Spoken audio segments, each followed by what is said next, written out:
우리 다 같이 하나님 말씀 같이 보겠습니다. 하나님 말씀은 룻기 1장 1절부터 7절 말씀입니다. 하나님 말씀은 구약 성서 룻기 1장 1절부터 7절 말씀입니다. 1장을 다 읽어야 되는데 제가 시간상 1절부터 7절 여러분들을 위해서 대독해드리도록 하겠습니다.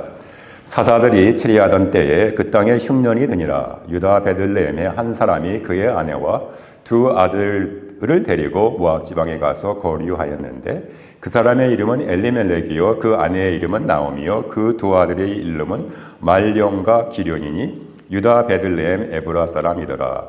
그들이 모압 지방에 들어가서 거기 살더니 나오미의 남편 엘리멜렉이 죽고 나오미와 그 두 아들이 남았으며 그들은 모압 여자 중에서 그들의 아내를 맞이하였는데 하나의 이름은 오르바요 하나의 이름은 룻이더라. 그들이 거기서 거주한 지 10년쯤에 말령과 기련 두 사람이 다 죽고 그 여인은 두 아들과 남편의 뒤에 남았더라.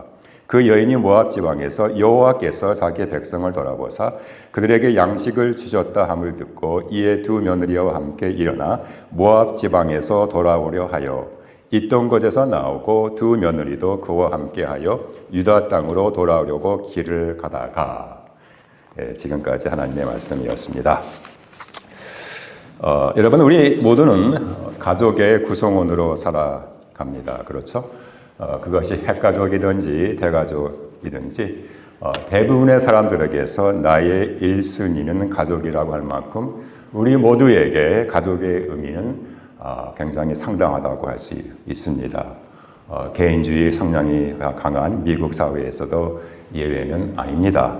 어느 나라든지 보통은요 가족을 대개 혼인, 혈연, 입양 등의 관계로 이루어진 사회를 구성하는 가장 기본적인 단위로 정의를 하는 것 같습니다. 입양하니까 생각나는 게 있는데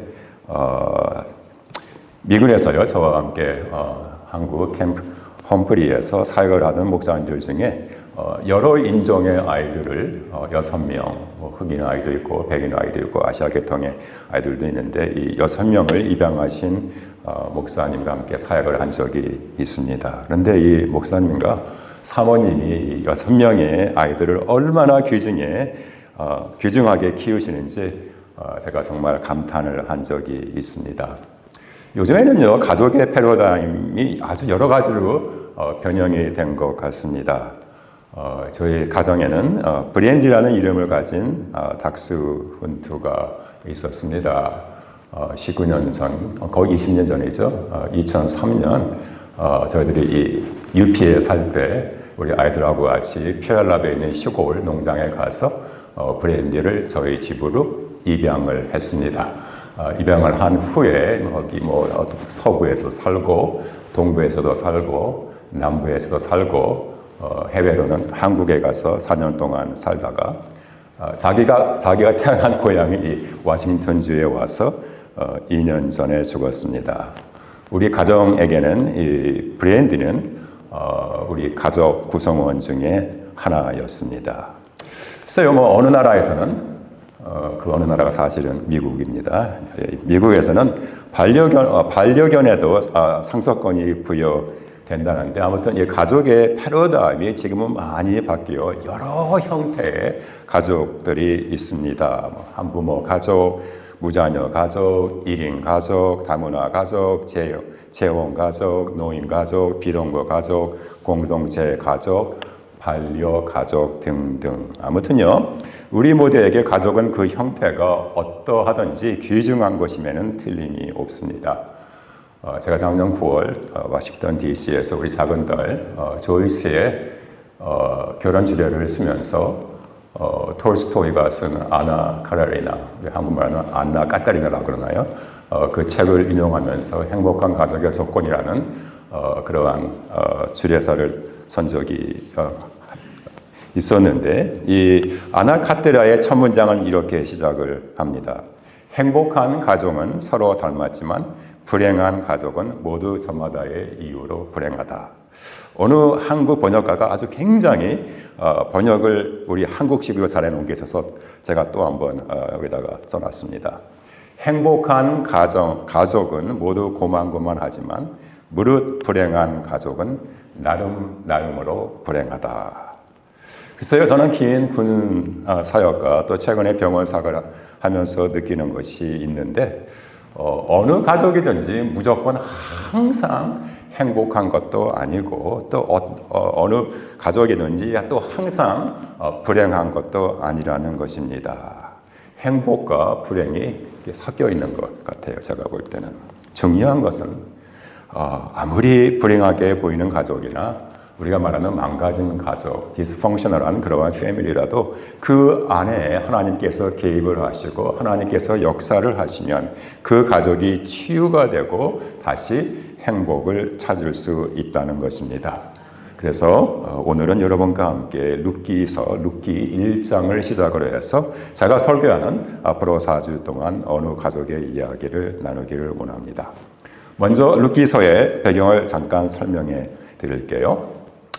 룻기서는요, 여성의 이름을 가진 성경책 중에서 아주 드문 책입니다. 여성의 이름을 가진 성경책이 딱 2권밖에 없습니다. 또 다른 책은 에스더서입니다. 맞습니다. 근데 룻이 이스라엘 백성이 혐오하는, 싫어하는 모압 여인 이방이라는 것을 생각하면은 이 책이 히브리 성경 안에 들어갔다는 것은 정말 놀랄 만한 일입니다. 룻기서는요, 전장이 이제 4장으로 이루어졌고 전체가 85절에 불과합니다. 여러분이 오늘 집에 가셔서 25분만 투자하시면 단숨에 쭉쭉쭉 읽을 수 있는 그런 아주 짧은 책입니다. 숙제입니다. 그런데요, 책의 중요성을 저희들이 두께로 평가하기는 어렵습니다. 그래서 이 짧은 책이 얼마나 중요한지 여러분과 함께 한번 살펴보기를 원합니다. 이 책이 쓰여진 때는 사사기 시대라고 저자는 이야기합니다. 물론 저자의 이름은 나와 있지 않는데 보통 많은 학자들이 생각하기를 전통적으로 사무엘 선지자가 이 룻기서를 썼다는 그런 견해가 많은 것 같습니다. 여러분, 마태복음 1장 예수님의 족보를 쭉쭉쭉 읽어 나가시다 보면 룻이 보아스라는 사람하고 결혼을 해서 오벳을 낳았는데 보아스는 다름 아닌 살몬과 결혼한 기생 라합의 아들입니다. 네, 여러분, 기생 라합이 여호수아하고 동시대 사람이었으니까 글쎄요, 아마 이 책의 역사적 배경은 아마 사사들이 통치하던 초기가 아닌가 그렇게 추측을 해봅니다. 그래서 주전 BC 1200년경이 아닌가 그렇게 생각을 합니다. 네, 여러분들 사사기서를 읽으시면 사사기서는 이렇게 끝납니다. 그때 이스라엘에 왕이 없었으므로 사람이 그 소견에 오른 대로 행하였더라. 왕이 없었다고요? 물론 왕이 있었습니다. 그 왕은 하나님이십니다. 그러나 이 당시 이스라엘 사람들은 하나님을 왕으로 모시기를 거부를 했습니다. 그러니 절대 진리를 부정하는 백성들은 마치 하나님이 안 계신 것처럼 각 사람마다 자기 생각대로 행동을 하는 기가 막힌 그러한 사태가 벌어졌습니다. 도덕은 땅에 떨어지고요. 사회 정의는 뒤죽박죽, 암울한 시대가 거의 400년 동안 지속이 되었습니다. 물론 사사 시대에도 하나님께서 국가적인 차원에서 이스라엘 백성들의 삶에 깊이 개입을 하셨습니다. 그러기에 이제 모압과 같은 적들이 쳐들어와서 이스라엘을 괴롭힐 때에 그들이 회개하면요, 진정으로 하나님 앞에 회개하면 사사들을 쓰셔서 국가적인 위기를 모면할 수 있게 해 주었습니다. 그러나 오늘 말씀을 보면요, 우리 하나님은 국가적인 차원에서만 뿐만 아니라 가족 구성원 같은 아주 평범한 개인의 삶에도 깊이 개입하시는 것을 볼 수가 있습니다. 그래서 오늘 등장하는 한 평범한 가정을 통해서 영적으로, 도덕적으로 참으로 암울한 구름 사이로 우리 하나님께서 비치는 빛을 희미하게나마 볼 수가 있습니다. 여러분, 먼저 저와 같은 이 평범한 가족 구성원들을 한번 살펴보겠습니다. 아버지 엘리멜렉이라는 사람이 나옵니다. 히브리 성경에서는요, 이름의 뜻이 아주 굉장히 중요합니다.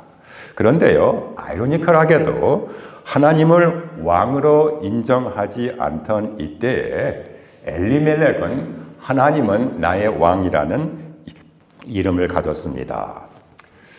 엘리멜렉의 와이프의 이름은 나오미인데 그 나오미의 뜻은 희라 혹은 즐거움, present, 즐거움이라는 뜻입니다. 이 부부에게 두 아들이 있었어요. 근데 이 아이들의 이름이 아주 희한합니다. 첫째 아들의 이름은 말론인데 그 뜻은 병들었다입니다. 둘째 아들의 이름은 키련인데 쇠약하다 혹은 피곤하다라는 뜻이 있습니다. 아니 왜 이런 식으로 아이들 이름을 지었는지는 모르겠지만 영어로 이 두 아이들의 이름을 부르면 sick and tired입니다.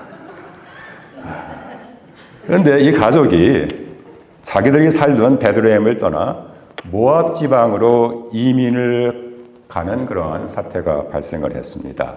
그 이유인즉은 베들레헴에 가뭄이 들었기 때문이라고 저자는 말하고 있습니다. 여러분, 베들레헴 뜻이 빵집 아니에요? 떡집. 그런데 빵집에 빵이 없다는 것은 이것도 아이러니 중에 아이러니입니다.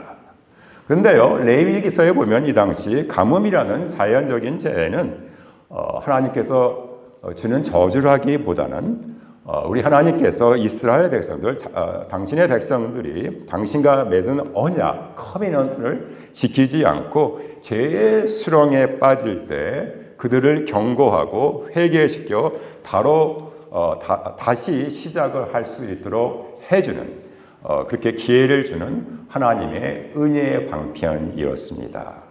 이런 가뭄 때는 사실 자기 고향 베들레헴에서 회개를 하면서 하나님의 뜻을 기다려야 되는데 글쎄요, 무슨 이유인지 목구멍이 포도청이라서 그럴까요? 이 가족의 가장 엘리멜렉은 이민 보따리를 싸들고 모압 땅을 향해 떠났습니다. 어떻게 보면요, 하나님은 나의 왕이라는 자기의 이름값을 못하는 그러한 선택이었습니다.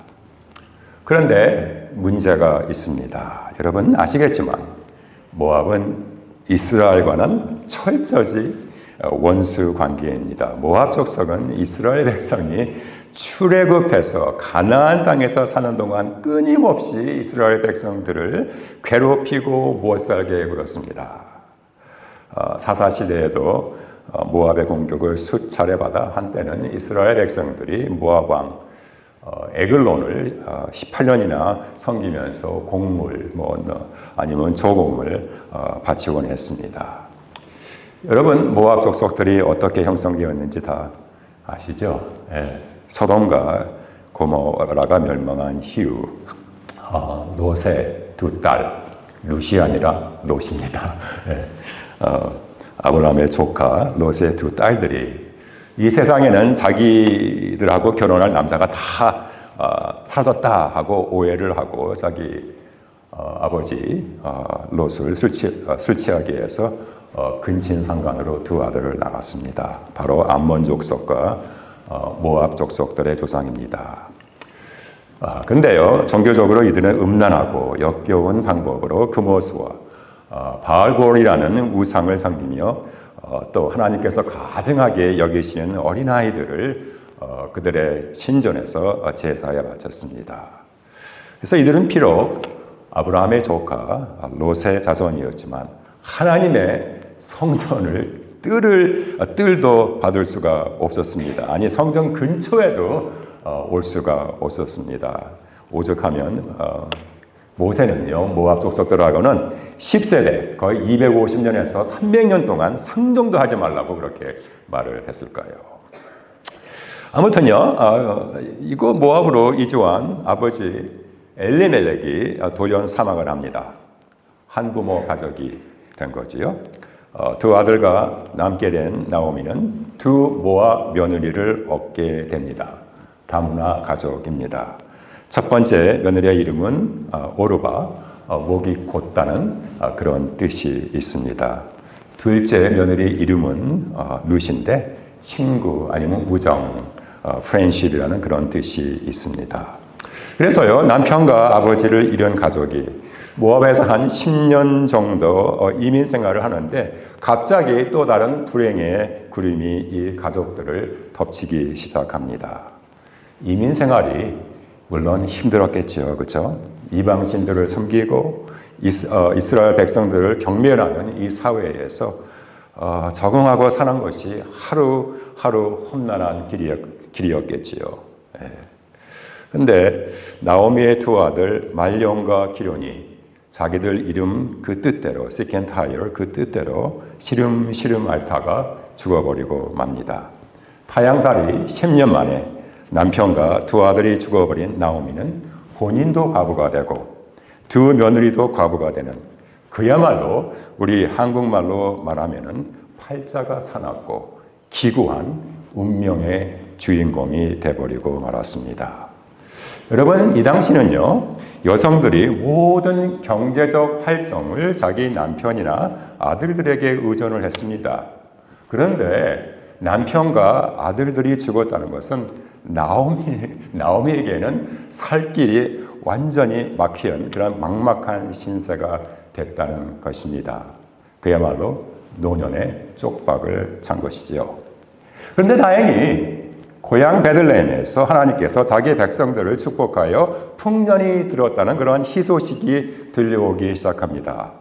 결국 나오미가 할 수 있는 일은 두 며느리들을 데리고 고향으로 돌아가는 그 길밖에는 다른 옵션은 없었습니다. 우리가 말하는 역이민을 한 것입니다. 근데 한참 베들레헴으로 이 세 여자 나오미와 두 며느리가 가는 도중 나오미가 두 며느리에게 아주 진지하게 권합니다.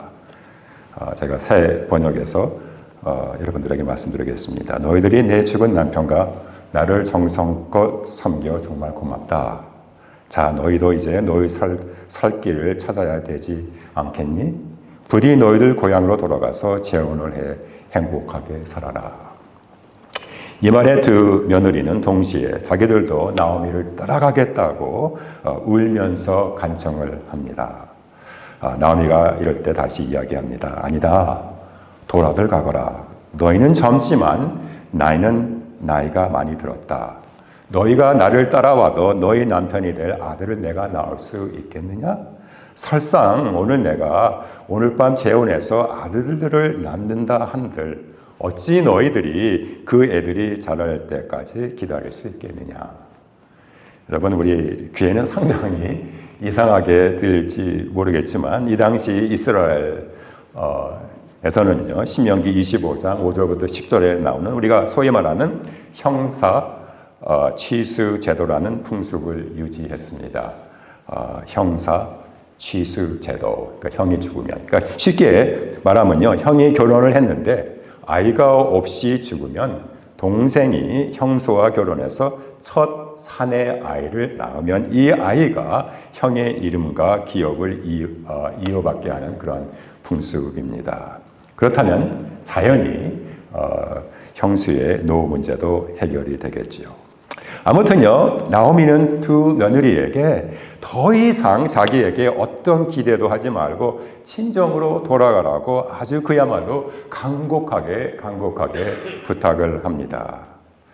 네, 여러분, 오늘 1장에서 돌아간다라는 말이 12번이 나오는 것에 주목할 필요가 있습니다. 물론 지리적으로 어떤 방향으로 돌아간다는 뜻도 있지만 영적으로는요, 하나님께 돌아간다는 의미가 더 큽니다.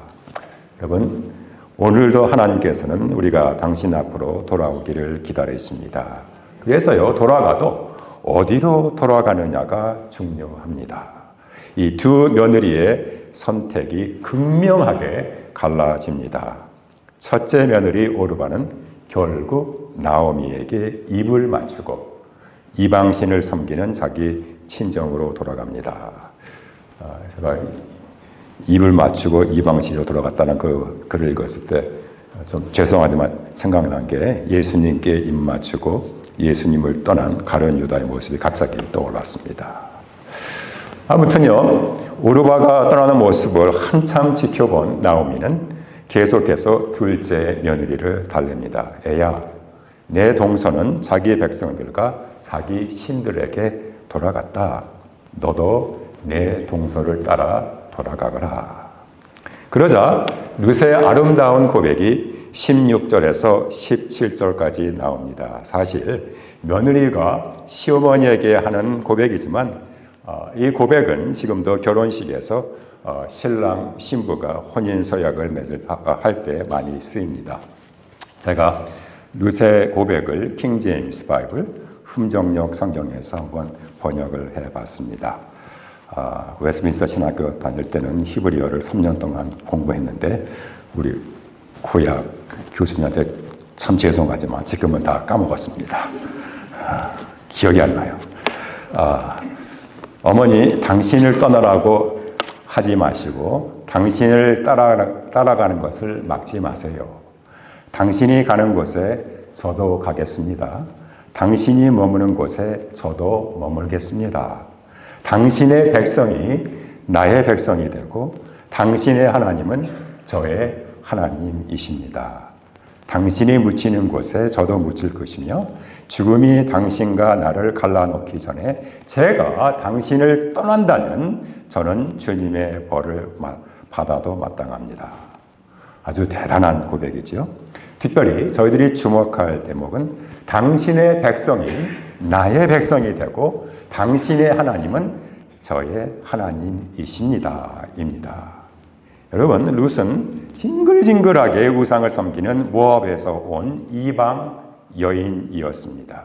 그런데 이 룻이 자기 친종 가족이 섬기던 우상들을 버리고 이스라엘 하나님을 자기의 하나님, 이스라엘 백성을 자기의 백성으로 삼아서 하나님의 언약 백성이 되겠다고 선포를 한 겁니다. 우리가 말하는 이교도에서 개종, 회심을 한 것입니다. 완전 모압하고는 인연을 끊겠다는 것입니다. 서로 베들레헴에 가서 이스라엘 백성들로부터 모압에서 온 과부, 이방인이라고 당할 모든 수모와 멸시를 견디겠다는 것입니다. 여러분, 룻은 이스라엘 하나님을 믿는 신앙에 자기 인생을 걸었습니다. 그런데 어떻게 보면 이 이방 여인 룻이 오히려 하나님의 언약 백성이라고 자청하면서 하나님을 왕으로 모시기 거부하는 이스라엘 사람들보다 훨씬 더 믿음이 좋은 것 같습니다. 여기에 또 이 책에 아이러니가 있습니다. 이 말에 나오미는 더 이상 할 말을 잃어버렸습니다. 무슨 말을 하겠습니까? 중요한 것은 여러분, 하나님께서는 이방인들도 사랑을 한다는 것입니다. 이후에 나오미와 룻이 베들레헴에 도착합니다. 떠난 지 강산도 변한다는 10년 만입니다.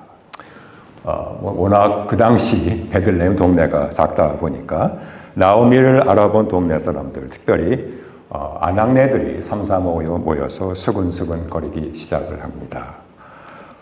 정말 당신이 우리 고향 사람 나오미, 즐거움, 희락, 나오미 맞아? 그러자 나오미가 이렇게 대답을 합니다. 나를 나오미, 기쁨, 희락, 즐거움이라고 부르지 마세요.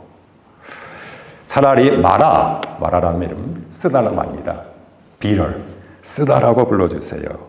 전능자가 나를 몹시도 괴롭히셔서 내가 떠날 때에는 풍요롭게 떠났지만 돌아올 때는 쪽박을 차고 왔습니다. 주님께서 나를 치시고 불행하게 하셨는데 왜 나를 기쁨 나오미라고 부르십니까?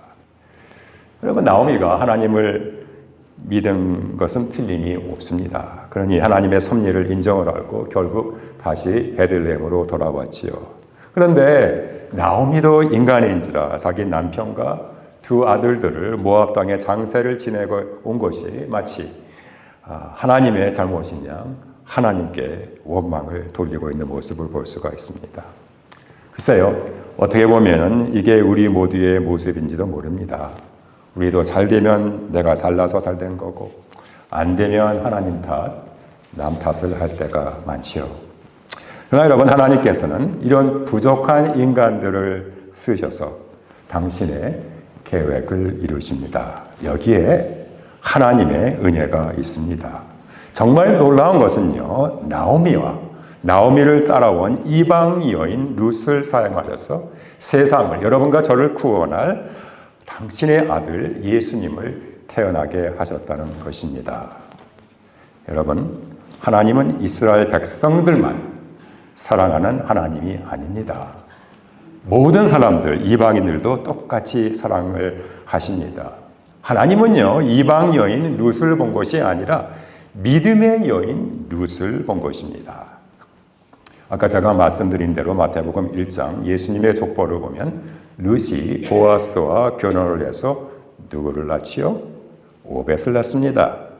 오벳은 누구를 낳죠? 이새를 낳습니다. 이새는 누구를 낳죠? 다윗 왕을 낳습니다.